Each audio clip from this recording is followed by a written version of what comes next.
Olá para vocês, como vão todos? Eu sou o Rodney Brocanelli, estou aqui com mais um vídeo sobre a história do rádio e hoje eu vou falar um pouquinho sobre o rádio do Rio de Janeiro, mais especificamente um recorte bem específico sobre o período em que a Rádio Bandeirantes do Rio de Janeiro, a antiga Rádio Guanabara, eu vou falar bastante um pouco sobre isso aqui, vou até contar um pouquinho a história da Rádio Guanabara, mas de qualquer forma, durante um período aí, no começo dos anos 80, a Rádio Bandeirantes do Rio de Janeiro, que operava nos 1360 kHz, ela montou uma programação para competir em pé de igualdade com as grandes emissoras do Rio de Janeiro, com a Globo e com a Tupi. Então eu trago esse anúncio aí publicado na última hora, dia 21 de março de 1983, falando aí da equipe que ela tinha nessa época, grandes comunicadores. Eu vou falar aí mais um pouquinho sobre eles. Quem estiver vendo essa imagem já reconheceu muita gente boa, e eu vou então falar bastante sobre isso, eu vou contar essa história. Então, primeiramente, eu queria dar aqui um exemplo da Bandeirantes, então, como antiga Rádio Guanabara. A Rádio Bandeirantes, então, ela foi adquirida pelo sistema Bandeirantes com o nome de Rádio Guanabara. E aqui eu tenho esse exemplo também daqui da Tribuna da Imprensa, dia 20 de julho de 1980, então temos aqui Debate Livre, um ano de sucesso na Rádio Guanabara, então 1360, a gente vê aí o logo tradicional da Bandeirantes naquela época, inclusive até meio torto, mas de qualquer forma, até o padrão gráfico das letras também seguia aqui a matriz de São Paulo, mas esse é um exemplo para vocês verem aí, um exemplo de um programa da antiga Rádio Guanabara. Então, em setembro de 1972, como eu falei, houve essa mudança de filosofia, então resolveu-se que a Rádio Bandeirantes iria adotar esse nome, e ela iria então competir com as grandes emissoras do Rio. E eu já vou trazer aqui uns comunicadores daquela época. Então temos aqui anúncio da última hora, 25 de março de 1983. Algo de novo nas manhãs cariocas. Um show de informações, reportagens, simpatia, horóscopo, hora certa e a participação especial de Baltinho Magalhães com 1000 fofocas da TV. E aqui nós temos Carlos Bianchini, que comandava o Carlos Bianchini Show, diariamente das 6 da manhã até às 9 da manhã, e a Bandeirantes usava aqui o slogan "Um passo à frente na comunicação". Importante destacar, né, que a minha geração, quem mora especificamente também fora do Rio de Janeiro, conheceu o Carlos Bianchini como apresentador de telejornal. Por muitos anos aí, ele esteve à frente do Jornal da Manchete. Inclusive, esse anúncio é de março e a Rede Manchete iria entrar no ar em junho de 1973. Aliás, se ela tivesse entrado uma semana antes, no dia 29 de maio, com certeza a Rede Manchete estaria no ar até hoje, né? Muita gente fala, né, que uma vidente, uma astróloga, chegou lá pro Bloch, pro seu Adolfo Bloch, e falou: olha, essa data não é uma boa data para estrear, você tem que arrumar uma outra. Então, aí o Bloch não deu ouvidos a isso, acabou colocando a emissora no ar, e infelizmente ela teve várias crises aí e acabou saindo, né, das telas dos lares brasileiros em 1999, dando lugar aí à Rede TV. Por isso que eu falo, se ela tivesse entrado no ar, pelo menos no final de maio, dia 29, que era um domingo, né, realmente talvez a Manchete seria um sucesso até hoje. Mas, depois dessa divagada, eu quero destacar então realmente o Carlos Bianchini, que era o comunicador da manhã, fazendo então um programa que tradicional, tinha muita coisa, né? Muita coisa, um programa de variedades, horóscopo, informações, notícias, enfim, tudo isso aí. Imagino como era o trabalho do Bianchini, né? Depois, claro, ele ficou bastante tempo vários meses aí na Bandeirantes, mas imagino que encerrava o Jornal da Manchete, ele ia correndo para casa, descansava e para estar de pé antes do sol raiar e estar nos estúdios da Bandeirantes para comunicar com alegria e com energia também. Então fica aí o registro do Carlos Bianchini. Também ele apresentou programas em outras rádios, foi voz padrão da Globo, pouca gente lembra disso, mas tem aqui no YouTube alguns registros de anúncios, chamadas comerciais da Copa do Mundo de 1974 com a voz dele, mas a gente conhece ele como apresentador do Jornal da Manchete, um jornal aí que fez história na televisão. E seguindo aqui em frente, eu falei do Baltinho Magalhães, e aqui está, vou deixar aqui uma imagem dele. Ele entrava às 8 da manhã, no programa do Carlos Bianchini com as 1000 fofocas da televisão. Algo de curioso, né, que os programas de rádio naquela época, né, todo mundo tinha, todos os programas, independente da emissora, tinham aí o seu fofoqueiro. Então, o Valtinho Magalhães era o fofoqueiro do programa do Carlos Bianchini na Bandeirantes, uma tradição que a gente também tem aqui, teve aqui em São Paulo, né, Nelson Rubens talvez foi o mais proeminente de todos, estando ao lado do Silvio Santos, durante muitos anos, até ele ganhar suas atrações solo, e eu deixo a pergunta no ar, por onde anda Valtinho Magalhães? Deixa aí no sistema de comentários, realmente aí, para que vocês informem para a gente o paradeiro dele.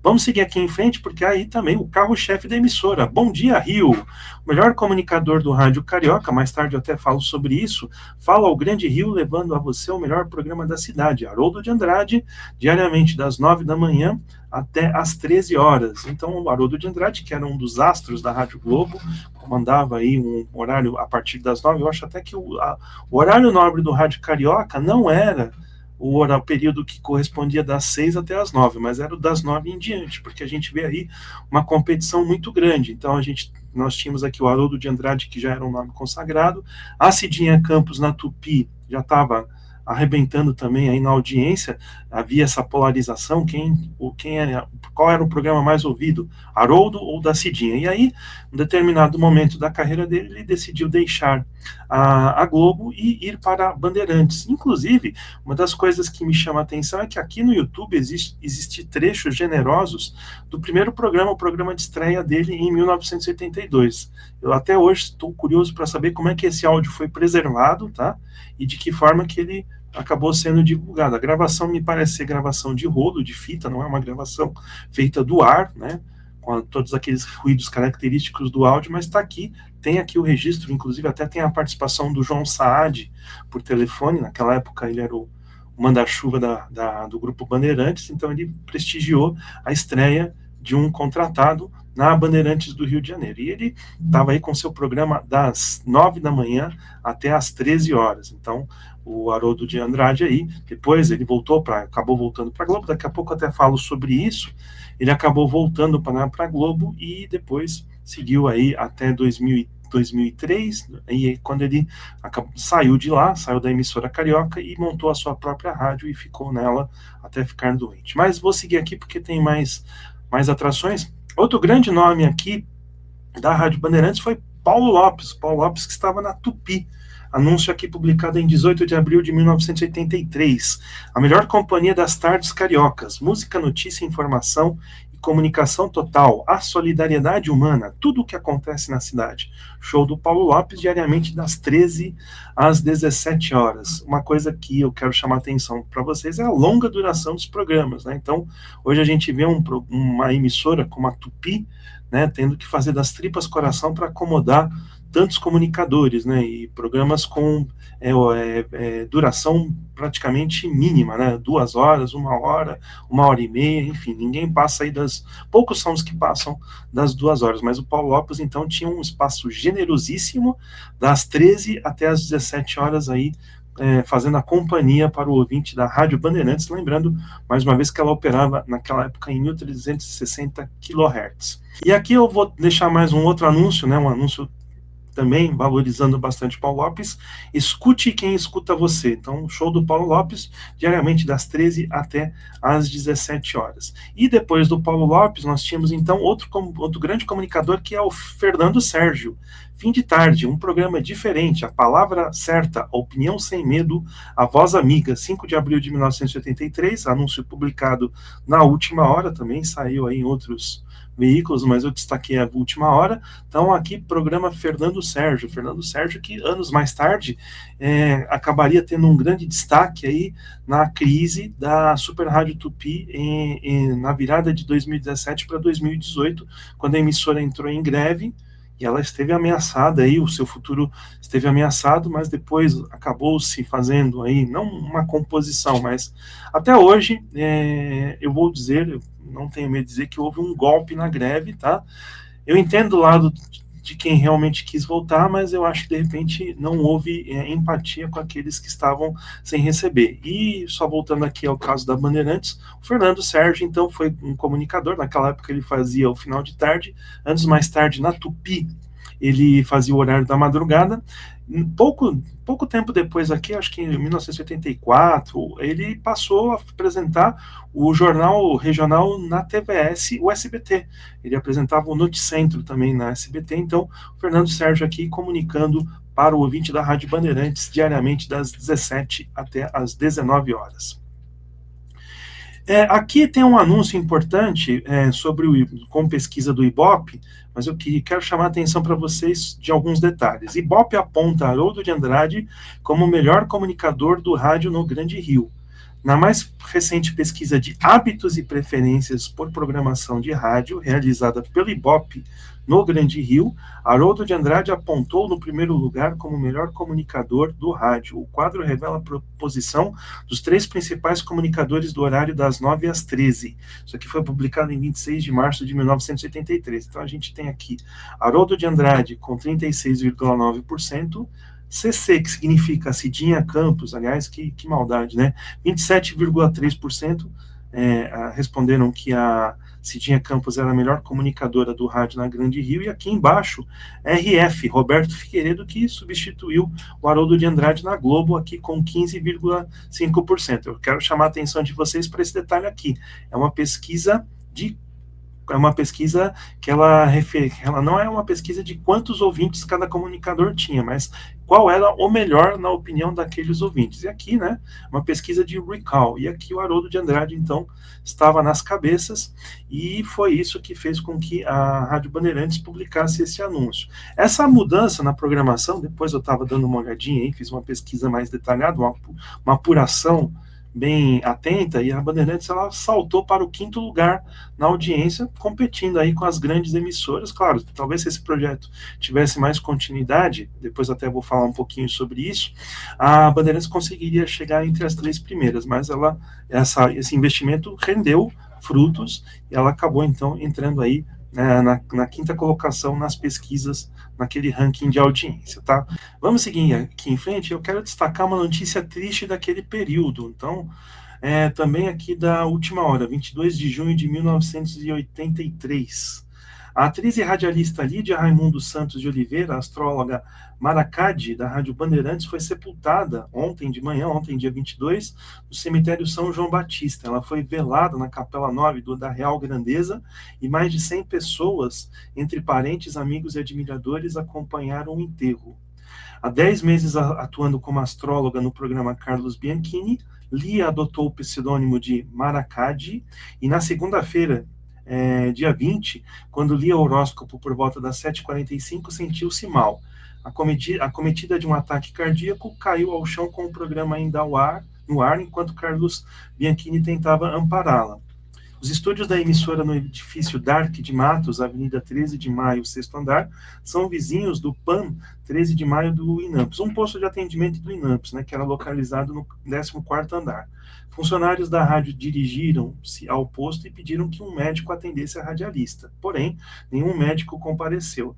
Somente 30 minutos mais tarde, a Lídia foi levada ao PAN numa cadeira de rodas e morreu logo depois, tá? Então, é realmente uma notícia triste. A astróloga do programa Carlos Bianchini passou mal durante a veiculação do programa, não conseguiu ter atendimento necessário, tá? Vamos lembrar que naquela época ainda não havia o SUS, e depois, né, olhando aqui as notícias, do desdobramento desse caso, né, o então INAMPS alegava que aquele lá não era um posto de atendimento de urgência, era um posto para consultas médicas, né? Mas infelizmente não houve sensibilidade, enfim, um caso que acabou repercutindo bastante no Rio de Janeiro. Eu vou falar um pouquinho aqui da biografia dela. Ela tinha 44 anos, e muito estimada nos meios radiofônicos. Lídia iniciou a sua carreira em 1963 como repórter esportiva da TV Itacolomi, em Belo Horizonte. Foi uma das primeiras mulheres a entrar nos campos de futebol como repórter, e mais tarde, ainda na TV Itacolomi, que era dos associados, trabalhou ao lado da atriz Leite Francisco como apresentadora de shows. Logo depois ela foi para o Rio, foi dubladora de filmes de televisão nos estúdios Herbert Richards, foi locutora da Rádio Tamoio e da Master FM. Acabou sendo repórter esportiva da Rádio Capital, e também foi consultora da indústria de cosméticos Helena Rubinstein, publicitária da Telecom para propaganda e relações públicas da revista O Cruzeiro, e há 10 meses ela estava na Rádio Bandeirantes, onde à tarde ela produzia o programa do Fernando Sérgio e pela manhã, diariamente, das 6 às 9, ela se transformava na astróloga Maracade no programa do Carlos Bianchini. Então, realmente, ela foi convidada pela Rede Globo para fazer parte do elenco da novela Guerra dos Sexos e um programa da série Caso Verdade. Como ela não tinha tempo, recusou a oferta, e ela completaria 45 anos em agosto de 1973 e nasceu na cidade mineira de Pedro Leopoldo. Então tá aí o registro de uma notícia triste que marcou esse período da Rádio Bandeirantes aí entre 1972 e 1973, né, a morte da Maracade, que fazia o horóscopo no programa Carlos Bianchini, também era produtora do programa do Fernando Sérgio. Vou seguir aqui em frente, até porque temos uma notícia aqui de 27 de junho de 1973, exceto quando eu indicar, tudo aqui que eu peguei foi do jornal Última Hora, que naquela época estava sob a administração do Ari de Carvalho. Então aqui, ó, Paulo Lopes versus Haroldo de Andrade, comunicadores, a briga pelo Ibope. Notícia assinada pela Regina Lunieri. Depois de alguns meses de confrontos profissionais entre Haroldo de Andrade e a direção da Rádio Bandeirantes, o comunicador se despede. Sábado será levado ao ar o seu último programa. Haroldo, que pediu demissão no início do mês, não quis revelar o que o levou a tomar tal atitude. Disse apenas que a sua saída vai fazer tão bem para ele quanto para a empresa, pois no clima que estava não poderia continuar. O Haroldo declarou que nesses 10 meses de Rádio Bandeirantes adquiriu experiências muito boas, né, muito úteis com relação ao seu futuro, e apesar de ter rejeitado vários convites anteriores, diz que não se arrepende de sair, pois agora terá tempo suficiente para escolher o que melhor lhe convém. Sem nenhuma proposta concreta, pretende continuar como apresentador em programa de rádio e conclui: por enquanto, eu sou mais um entre os milhões de desempregados do país. E aqui outro detalhe importante dessa notícia é que, enquanto Haroldo de Andrade se despede, Paulo Lopes assumiu, na segunda passada, né, na outra segunda, anterior ao dia 27 de junho, a direção de produção e programação da Rádio Bandeirantes. Após 15 anos como comunicador, Paulo Lopes implantará uma nova filosofia de trabalho adquirida em suas experiências. O novo diretor justificou essas modificações como uma necessidade de renovação que todo veículo necessita. E aqui a confirmação. Nos últimos 10 meses, a Bandeirantes conseguiu o 5º lugar em audiência, o que para Paulo Lopes foi uma conquista rápida, mas não se pode estacionar por aí, pretendendo com a reformulação chegar ao 3º lugar dentro de 3 meses. Então tá aí, né? Claro que depois o Haroldo fez um certo charme, mas com certeza ele já deveria ter alguma coisa engatilhada com a Globo. Ele acabou voltando para a Rádio Globo, ele não ficou muito tempo desempregado e acabou então reassumindo o microfone da Rádio Globo. Paulo Lopes, então, depois na carreira dele até não tenho notícias de que ele tenha ocupado outros cargos de gestão, né? Ele foi comunicador da Globo aqui em São Paulo, comunicador da capital, mas apenas se limitou a esse papel. Mas acho que talvez foi a única experiência dele como gestor de emissora de rádio. Então tem aqui, né? Aqui a matéria coloca Paulo Lopes versus Haroldo de Andrade, mas na verdade aqui ela não fala em nenhum tipo de rivalidade entre os dois, né? Inclusive ela fala que são dois momentos distintos de dois profissionais que, por coincidência, estavam na mesma emissora. E seguindo em frente aqui, a gente percebe que o Paulo Lopes ele teve uma alteração aí no horário do seu programa. Ele passou a entrar no ar às 8 da manhã até o meio-dia, de segunda a sábado, 12 de agosto de 1973. Escute quem escuta você, música, informação, utilidade pública, notícia e muitos prêmios. Eu sei que esse anúncio aqui ele está meio apagado, mas dá para vocês perceberem que aqui a Bandeirantes já está usando o logotipo, quase que o mesmo logotipo da emissora de TV naquela época, né? A Bandeirantes sempre mexeu nos seus logotipos ao longo da década de 80, agora que ela estabilizou, mas aqui ela já está usando essa identidade gráfica que também era vista na Rádio Bandeirantes de São Paulo, tá? Então, Paulo Lopes, então, antecipando seu horário e fazendo, então, entrando aí naquela briga sobre a qual eu já falei, que ele agora teria como adversários o próprio Haroldo de Andrade na Globo e a Cidinha Campos, que reinava absoluta na Tupi. Ó, e depois, claro, né? Depois, em 26 de agosto, más notícias. Paulo Lopes deixa Bandeirantes. Paulo Lopes saiu ontem da Rádio Bandeirantes por não concordar com a direção da emissora, que, alegando dificuldades financeiras, pediu-lhe para que demitisse 50 funcionários. Logo após ter saído da empresa, o apresentador foi à Rádio Tupi, onde assinou o contrato, devendo retornar ao ar no próximo dia 5 de setembro, em horário a ainda ser determinado. Segundo Paulo Lopes, depois da saída de Haroldo de Andrade há 2 meses, a Rádio Bandeirantes demitiu 30 funcionários. Ele tentou salvar um mercado de trabalho e, por isso, na ocasião, aceitou o cargo de diretor de produção e programação da emissora. Mas, na sexta-feira anterior, né, ao dia 26 de agosto, ele decepcionou-se, pois um diretor da Bandeirantes telefonou-lhe de São Paulo informando que a empresa atravessa séria crise financeira. De verdade. Eu lembro que em 1973 a Bandeirantes realmente passou por sérias dificuldades financeiras, né? Eu lembro que teve um determinado dia que o jornalismo da TV aqui em São Paulo acabou fazendo greve, a Bandeirantes teve que colocar no ar o Jornal do Rio, aqui em São Paulo. Então eu lembro disso, realmente foi uma situação bastante complicada, a Bandeirantes superou isso, mas infelizmente volta e meia a gente sempre ouve falar que o Grupo Bandeirantes de Comunicação enfrenta essas dificuldades. Agora, depois no século XXI, são inúmeros, eu mesmo no Rádio Amantes estou sempre falando disso, o que é uma pena, tá?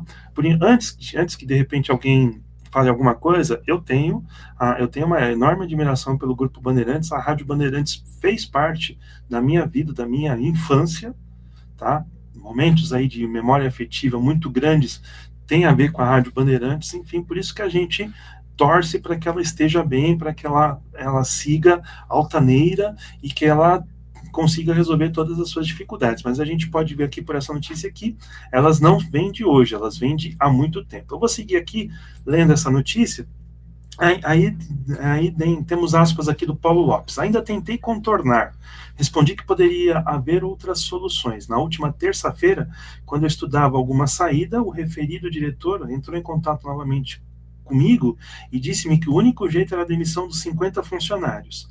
Respondi-lhe que não iria demitir ninguém e quem estava demissionário era eu. E Paulo Lopes estreou na Rádio Bandeirantes com Haroldo de Andrade no dia 1º de setembro do ano passado, portanto em 1982, e disse que ultimamente as condições de trabalho nesta emissora são das mais precárias. Então temos aí então o registro da saída do Paulo Lopes, né? Infelizmente aí colocando fim a uma ideia de colocar a Bandeirantes entre as principais emissoras em AM do Rio de Janeiro, tá? Mas ela seguiu a sua vida, então aqui ó, dezembro de 1973, quero destacar esse programa também, um anúncio que foi publicado no Última Hora, Celeste Maria, agora na Rádio Bandeirantes, Ronda da Cidade, de segunda a sexta-feira às 8 horas, reportagem Utilidade Pública e Esporte, com Celeste Maria, a mulher coragem do rádio brasileiro. Então, aí um programa especialmente no horário nobre do Rádio Carioca, então temos aí a Celeste Maria ocupando esse espaço. Curioso, né? Eu estava pensando agora, antes de começar a gravar, o Rádio Carioca sempre deu espaço para comunicadoras femininas. Eu já falei aqui da Cidinha, temos a Daisy Lucid, que tinha um programa no começo da tarde na Rádio Nacional por muitos anos, tem aqui a Celeste Maria. Eu não lembro disso no Rádio de São Paulo. Nós tivemos Erci Ayala, talvez, fazendo seus programas na Bandeirantes, na Capital, Quem é Você, na Gazeta, a Xênia. Mas a Xênia teve um programa ou na Rádio Globo ou na Rádio Capital também, mas só que ela já era um nome da televisão, e ela também ficou pouco tempo no rádio, não permaneceu muito tempo no ar pelo rádio.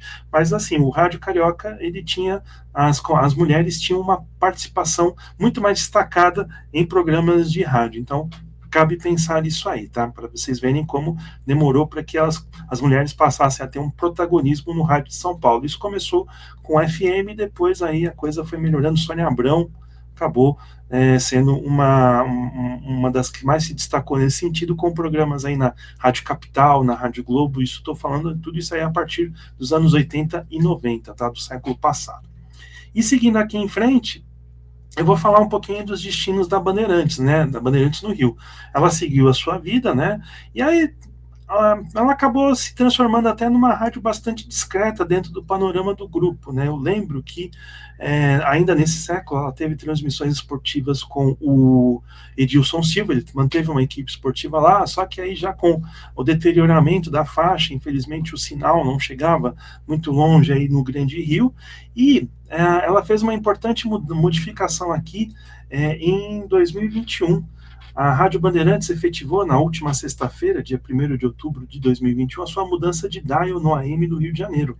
Ela migrou dos 1.360 kHz para os 860 kHz.